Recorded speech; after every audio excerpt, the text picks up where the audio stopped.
Hello and welcome to the third review of Request Month 2021. This is The Last Express, also including The Last Express Gold Edition. It was originally released for PC and Mac, but later on got ported to iOS and Android. What you're going to be seeing throughout this video is primarily going to be the original version of the game on PC, but you'll also see some Gold Edition footage mixed in for comparison. And special thanks to Mr. Jensen for sending me a copy of the Gold Edition to take a look at. This is a point-and-click adventure game developed by Smoking Car Productions and published by Broderbund back in 1997 for PC and Mac, and it later got re-released as a collector's edition for PC in 2011 after Jordan Mechner had reacquired the rights to the game and started working with .emu to get a more modern version out. And we saw a release on iOS and Android, as well as a re-release on Windows and Mac as the Gold Edition between the years of 2011 and 2015. And while the game was generally very well received when it originally released, it didn't really sell all that well. Apparently by 2000 it had only sold about 100,000 units, when it would have needed to sell about 1 million more for it to actually have broken even compared to its budget. So it basically ended up fading into obscurity until Jordan Mechner reacquired the rights and started working with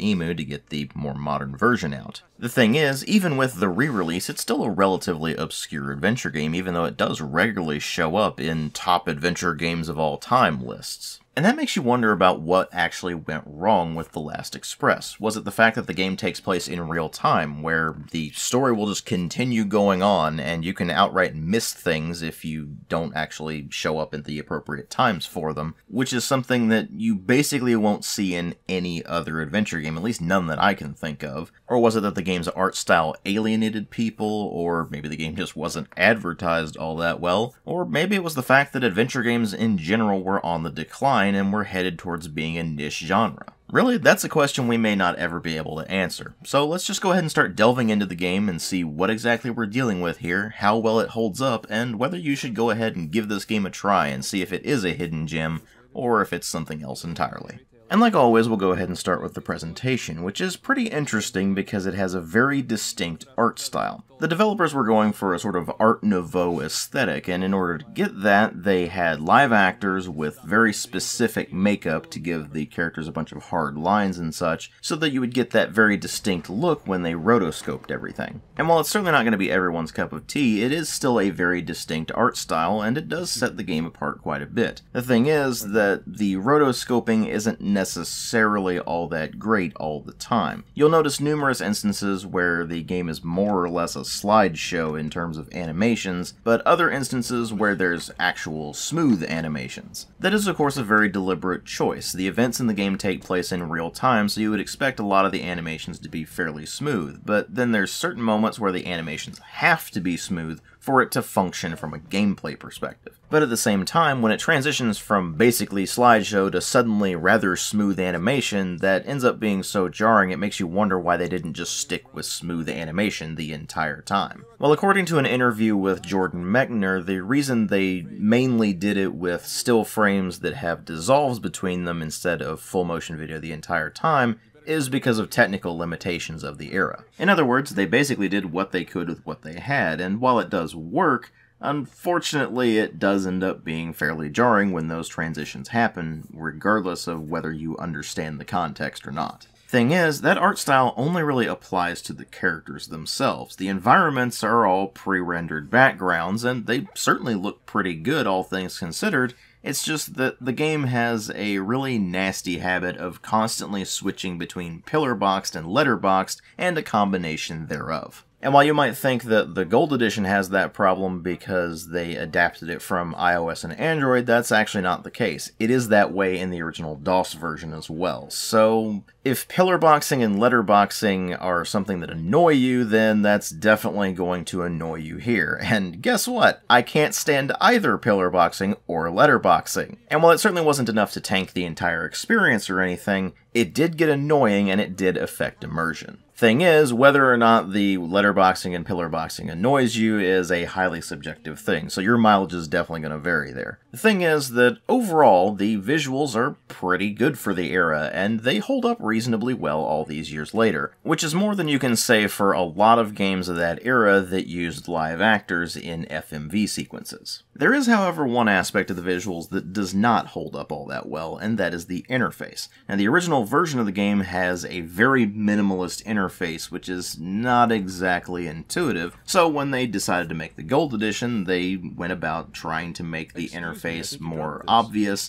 as well as more usable. The problem with that being that the interface in the Gold Edition really isn't any more intuitive, it's just considerably more obvious. So instead of a rather clean but not exactly intuitive interface like you had in the original version, now everything takes up a bit more of the screen and is considerably more intrusive. For example, going into your inventory in the original version of the game meant just clicking on Cath, and then you would get a set of icons on the left side of the screen that would give you all of the things that were in your inventory, and it was rather unintrusive. Then you get to this, and instead of that clean sidebar style interface, now you just get a couple of huge bars on the screen with a bunch of circular slots in them, and that's how you select whatever item you want to use. In terms of usability, it's really not any better than the original interface, but it takes up pretty much the entire screen when you go to access the inventory now. That's not really an improvement. It also doesn't help that when you're wandering around and doing things, you'll now be constantly getting notifications of achievements or bios unlocked and things like that, and that ultimately gets rather distracting as well. So when they went to the Gold Edition, they supposedly were going to improve the interface, but it actually ended up being worse. So that is a bit unfortunate, and while there wasn't a whole lot they could do with the original visuals of the game, they didn't really do anything to touch those up either, so they look rather pixelated on high-resolution displays. Granted, the visuals are fairly pixelated anyway, and if you were playing the original game and running it in full screen through DOSBox, it's also going to look pixelated, so that's not exactly a massive problem, but it does mean that the changes they made to the visuals in the Gold Edition don't really help the game out at all. The same can be said for the sound design, actually. There is an odd glitch in the sound aspect of the Gold Edition to where certain sounds simply don't play correctly or don't even play at all. So, for example, when you open up the window in your train compartment, it's supposed to play a fairly loud sound effect of the train moving along on the tracks, but in the Gold Edition it just doesn't play that at all. It's the kind of thing where it doesn't really affect the gameplay, but if you have played the original version of the game and you go to the Gold Edition, you'll just notice here and there that certain things don't sound right, and it does end up being a bit jarring at times. Now, all that said, the sound design itself is generally rather solid, actually. The sound effects themselves all get the job done quite well, there's nothing to complain about there, and while voice acting in video games is kind of legendary in the 90s for being terrible, in this particular game it's actually pretty solid voice acting all around. And while some of that is due to the rather good writing in the script, a lot of it is also just due to the actors themselves. They all generally do a very good job of portraying their characters in a way that comes across as very believable, even down to their accents. Mind if I join you? That's bold. Is it customary in America to be so forward? In certain circles, it's not unheard of. I must have been moving in the wrong circles. I hope you find somewhere to sit.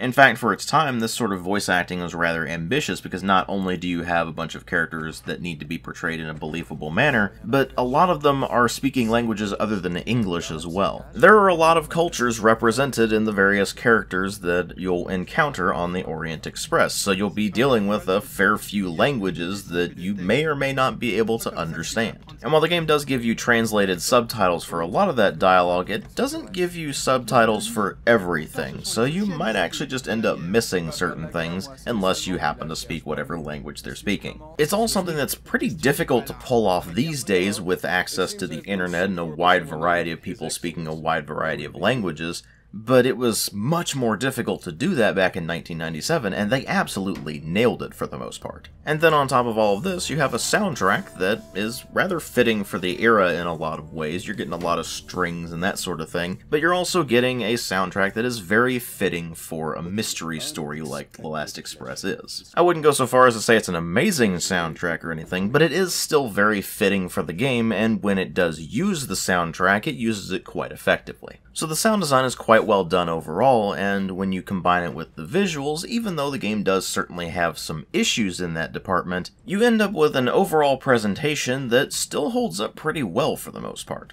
But of course, what really matter here are the story and the gameplay, and the story in this is that you play as Robert Cath, an American doctor who is currently on the run from the authorities in both Britain and France, who both have him down as the prime suspect in a murder case. He ends up sneaking onto the Orient Express outside of Paris and goes to find his friend Tyler Whitney, who had told him that he had a deal that he was working on that was going to be very lucrative. When Cath gets to Tyler's compartment, he finds Tyler dead on the floor, and a cursory look around the area finds that the only things that Tyler still has on him are a bag containing the telegram that he got from Cath, as well as a scroll in Russian, a box with molds for 2 items that are currently missing, and a scarf. And thus the mystery begins, and you'll start things off by investigating whatever Tyler had gotten himself involved in that ultimately led to his untimely demise. And as you continue to investigate the matter, you find out very quickly that things are actually quite complicated aboard the Orient Express. There are multiple characters of various nationalities aboard the train, and they all have their own reasons for being there, so you're not entirely sure at the beginning who Whitney got himself involved with, nor are you sure what the details of the deal he was working on are, so you need to find all of this information out, all the while avoiding the British and French authorities, and trying not to meet the same fate that Whitney himself met. And along the way you'll run into plenty of personal struggles, political intrigue, and even a bit of romance here and there. And while for the most part the story is well written and there's a lot of good dialogue in there, and a lot of good mystery to be involved with, unfortunately there is one very glaring problem that the game has that is also one of its most interesting features, which is the way the story is told.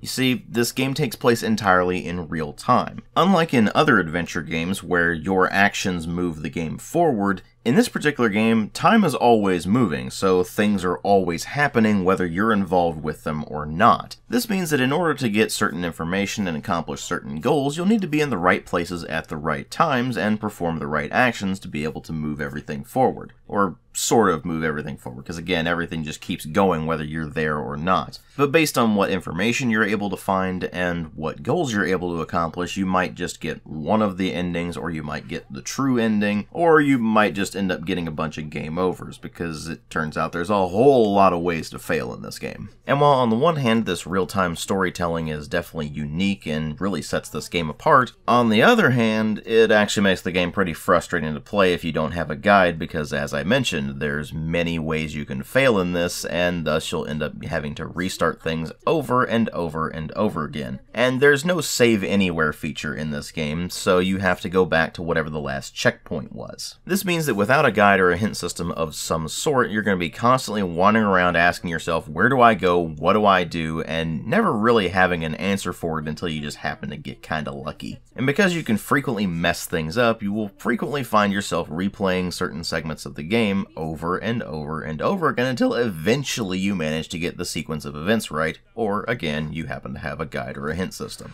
Now don't get me wrong, a lot of old adventure games have a problem of where do I go and what do I do, but for the most part, because you're moving the action forward, you don't need to worry about it as much, and in most of those games you can save anywhere you want. That's simply not the case with The Last Express, and The Last Express is completely unconcerned as to whether or not you understand what's going on, or you have any idea what you're supposed to do, unless you're playing the Gold Edition, because the Gold Edition does include a hint system. That's not really the best advanced hint system available or anything, but it does help to steer you in the right direction at least. Thing is, if you're playing the Gold Edition, you need to put up with the new interface, and you also need to put up with the additional glitches that the game has, so it's a bit of a trade-off there, unfortunately. So whether you end up using the built-in hint system for the Gold Edition, or you are playing the original version of the game and you opt for a full walkthrough, or you opt for the UHS hint system, once you do actually have an idea of what you're supposed to do, things not only become a lot easier, but they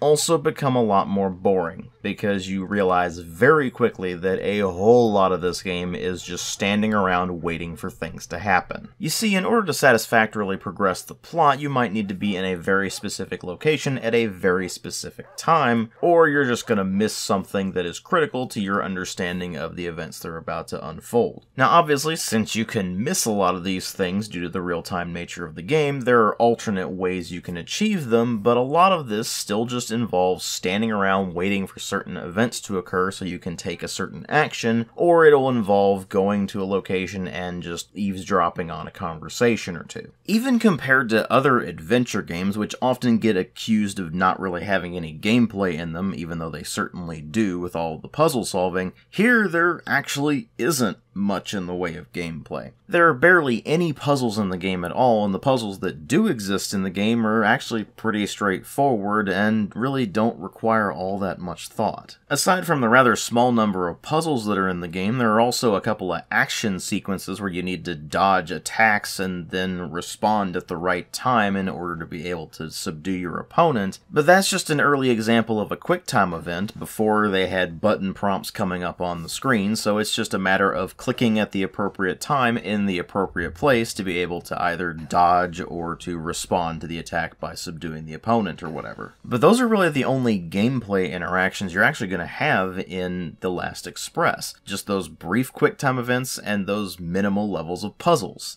And the rest of the game is just standing around waiting for things to happen, or listening in on conversations, or watching cutscenes. In other words, this isn't so much an adventure game as it is an interactive movie, and it makes you wonder whether it would have actually been better for this to have been a movie or a TV show instead of a video game, because if you're not going to have much interactivity in your video game, it kind of defeats the point of it being a video game. Of course, the thing is, if you're making a video game that's going to be light on gameplay, adventure games are definitely one of the fairly few genres you can actually get away with that. But ironically enough, that real-time mechanic that sets this game apart so much from its peers is ultimately what dooms it as well. Because when you combine that real-time mechanic with the lack of gameplay and the constant sense of where do I go, what do I do, you end up with a game that is ultimately fairly frustrating to play without a guide or a hint system, and even if you do have a guide or a hint system available, you find out very quickly that for all of that solid writing in here, the gameplay itself is just so boring that it drags the entire experience down and makes it very difficult to go back to. And that's not necessarily to say that the game is outright bad, because again, that writing is quite strong, and the few puzzles that are in the game aren't necessarily bad, they're just not especially great. It's just that it's a very niche game. Very much one of those love it or hate it kind of deals, and if you're willing to put up with the very limited gameplay and the constant waiting around, you might actually be able to enjoy it quite a lot. But otherwise, I'd say it's not really something you should look at other than simply as a historical curiosity and a fairly interesting development in the history of adventure games. But that said, if they ever turn this into a movie or a TV show, I'd say that might actually be worth watching, because I have a feeling it actually would work much better as a movie or a TV show than a video game. Thank you all very much for watching, and if you like the kind of videos I make, please consider supporting the channel on Patreon. If you can't afford to or don't want to, that's perfectly fine, I understand. But the option is there if you're interested. Thanks again for watching, thanks for bearing with me on all the delays that this particular video has suffered. I kept running into all kinds of problems, so I very much appreciate your patience in the matter. And there's one more review of this month before we go back to the regular schedule of basically whatever I happen to be working on at any given moment. So stay tuned for that on Sunday the 28th, and I will see you all in later videos.